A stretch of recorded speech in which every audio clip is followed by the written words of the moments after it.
I mean, Meghan is an agent of poison. She actually is able to destroy relationships. And when she comes... And I do think the Sussexes are suddenly finding great problems about establishing...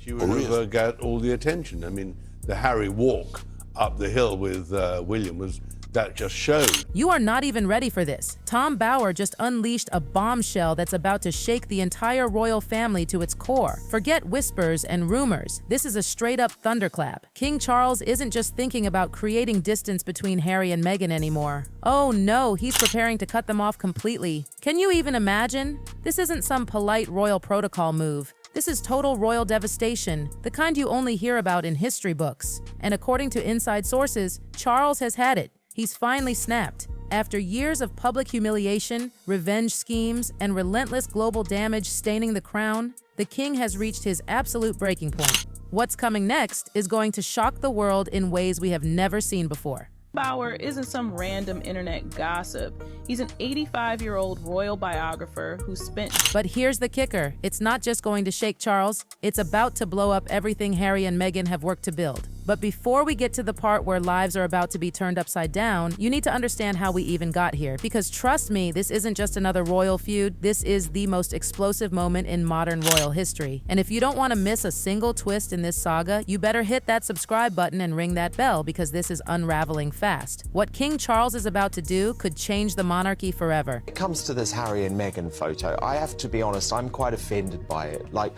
Meghan doesn't deserve it. See, this isn't just messy family drama. No, according to Tom Bower, who has made a career out of exposing royal secrets, what we're watching play out is nothing less than a revenge plot by Harry and Meghan, a calculated one, a deliberate campaign against Charles, William, Kate, and even the late Queen. And here's the plot twist that nobody saw coming. Meghan? She never really planned on sticking around in Britain long term. You heard me? Becoming a duchess? For her, it was nothing more than a stepping stone to what she called the next chapter. Can you believe that?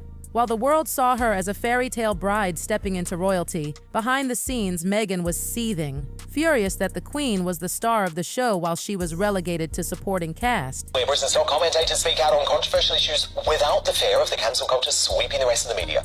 And breaking tonight. She just couldn't wrap her head around it. She walked down that aisle at Windsor Castle in front of millions, thinking she was about to become the new face of the monarchy. But instead, reality check. She was expected to follow protocol, take orders, and stay in line like everyone else. And then came the crushing realization. Harry wasn't even directly in line for the throne, which meant Meghan could never be queen. Can you imagine the meltdown? She had married a prince thinking the crown was just a matter of time, only to discover she had zero chance of wearing it. Move on to royal news now, Tom, because breaking tonight, the Daily Telegraph has revealed that the king... This was the turning point. Meghan thought being Harry's wife automatically put her in line for the crown, but when she realized William and his kids stood between Harry and the throne, oh, that dream shattered instantly. And here's the kicker. Meghan would have stayed if she could have grabbed the starring role. But the monarchy doesn't revolve around Meghan Markle, and that hit hard. According to Bower, this wasn't just bruised ego. It was about power, money, and influence. Meghan had her eyes on something much bigger, and the royal system stood squarely in her way. So what did she do? She began plotting her exit strategy. When it comes to these royal tell-all books, it is helpful to know who is writing them. We didn't have time in my last video to go into... But of course, she wasn't about to leave quietly. Oh no, Meghan was going to make sure the royal family paid for what she saw as rejection of her star power. And then came the detail that most people don't even know about, the living situation at Kensington Palace. That was the last straw. While the public saw a glamorous royal life, Meghan saw inequality. She was livid, furious that the disparity was so blatant. Harry and Meghan had been given just 2 bedrooms in their apartment, just 2. All of a sudden, they say, but come on, we want our Californian kids to be prince and princesses.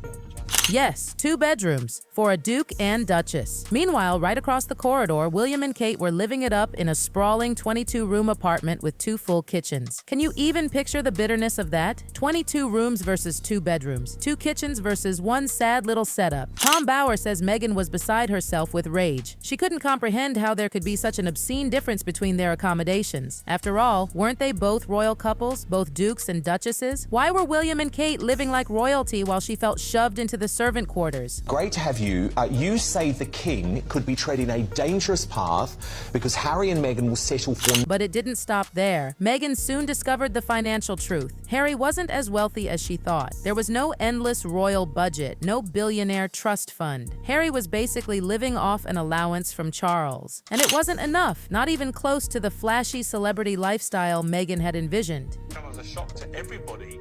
From what I can tell, even senior member of the royal family had no idea this was coming. Day after day, Meghan walked past William and Kate's sprawling palace apartment, only to return to her cramped little quarters. The humiliation was constant. The hierarchy of the palace wasn't just obvious, it was soul-crushing.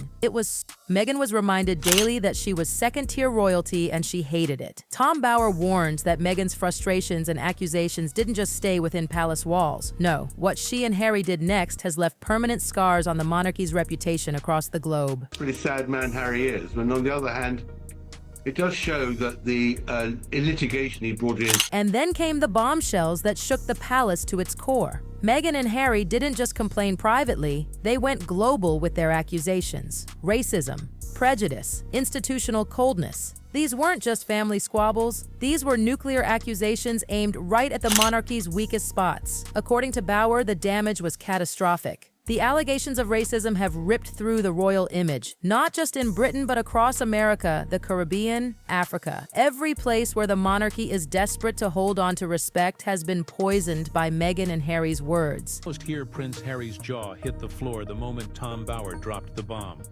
Live, unscripted. And guess what? The Commonwealth is watching closely. Those countries that were already questioning their ties to the crown, now they've got royal ammunition, a former prince and duchess validating their doubts. Can you imagine the glee of every Republican movement across those nations? And that's not all. The timing of Harry and Meghan's revelations? Oh, it's no accident. Bower says it's deliberate, calculated. Every interview, every documentary, every book, they've been perfectly timed to hit the palace when it's at its weakest. The Netflix bombshell? Just the opening act, the book deals, they're coming with even more damaging chapters. Every single release chips away at centuries of royal tradition. It's not sloppy ranting, it's a strategy, a brutal, methodical takedown of the very institution that made them who they are. Bower calls it colossally damaging, and he's right. This is not random venting, it's a PR war. Harry and Meghan know exactly what strings to pull, what nerves to press, and when to press them. They've become masters at it, exploiting health scares, family celebrations, even international visits, timing their revelations to cause maximum embarrassment. It's almost like they have a playbook titled How to Humiliate the Royal Family 101. And in today's viral world, forget it. One damaging clip spreads across the globe in hours, while the palace's corrections never get the same reach. Meghan and Harry understand this.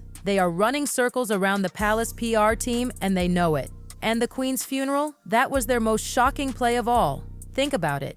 After everything they'd said, all the accusations, they flew back, put on the somber faces, and walked hand in hand among mourners as if nothing had happened. Cameras loved it. The crowd lapped it up. For those few days, they looked like the fairy tale royals again, but behind the scenes, Bower says they were taking notes. Every conversation, every private moment, they were filing it away as future content. While the family was mourning, Harry and Meghan were planning their next PR move. The betrayal, off the charts. They turned the Queen's funeral into a photo op, a golden PR opportunity to earn sympathy and credibility. The same grandmother they accused of coldness, suddenly they were the perfect grieving grandchildren, calculated, chilling. And here's the part that broke Charles. He realized reconciliation was a fantasy. The family's olive branches, their desperate hopes for healing. Meghan and Harry had no intention of peace. Every gesture, every moment of warmth, it was all one-sided. They weren't coming back. They were collecting material. So now King Charles is facing a choice no monarch should have to make: family or the crown. And that's where the plan gets dark. Bower reveals Charles is preparing a two-step scorched earth strategy. Step 1, strip them of the Sussex titles. Imagine it. Harry would still be a prince by birth, sure, but Meghan's Duchess title? Gone. Without that, she's just Meghan Markle. former actress. No royal marketing power, no Duchess glow. Step 2, even harsher. Charles is reportedly preparing to make a public declaration. Harry and Meghan are no longer royal, period. No ties, no patronages, no official events, a total severance. The kind of statement that would echo around the world. And if that happens, it's not just symbolic. It's the end of Harry and Meghan as royals. They'd be exiled formally and completely, cast out of the very institution that gave them their fame and fortune. Bauer says Charles has been consulting constitutional experts, making sure every move is airtight. This isn't emotional lashing out, it's cold, calculated, and deliberate. The king knows half measures won't work. And here's what's terrifying. Harry and Meghan's entire brand depends on those titles, those connections. Strip it all away and what's left? Meghan back to being a struggling actress. Harry, a prince with no palace, no land, no prestige. A couple clinging to deals that are already crumbling. Spotify has dumped them. Netflix is growing restless. The shine is fading. Without royal juice, they're just another celebrity couple. And the world is full of those. Charles knows it. And the question now is, does he have the guts to go through with it? Here's the brutal truth.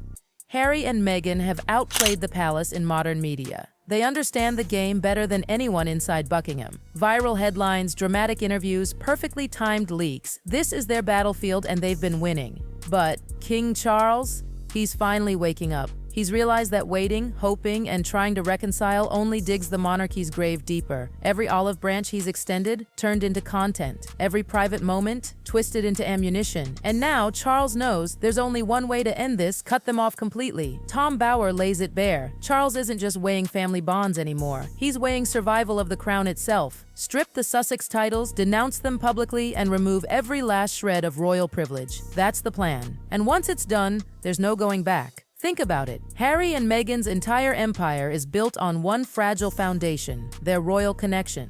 Without it, they're just another Hollywood couple scrambling for relevance. And the big companies, they don't pay millions for just another celebrity couple. They wanted the royals. No titles, no crown connection, no contracts. And let's not pretend this won't be devastating. Stripping Meghan of Duchess reduces her brand overnight. Harry, without his ducal status, is just the spare prince, cut adrift. For Charles, the stakes are massive.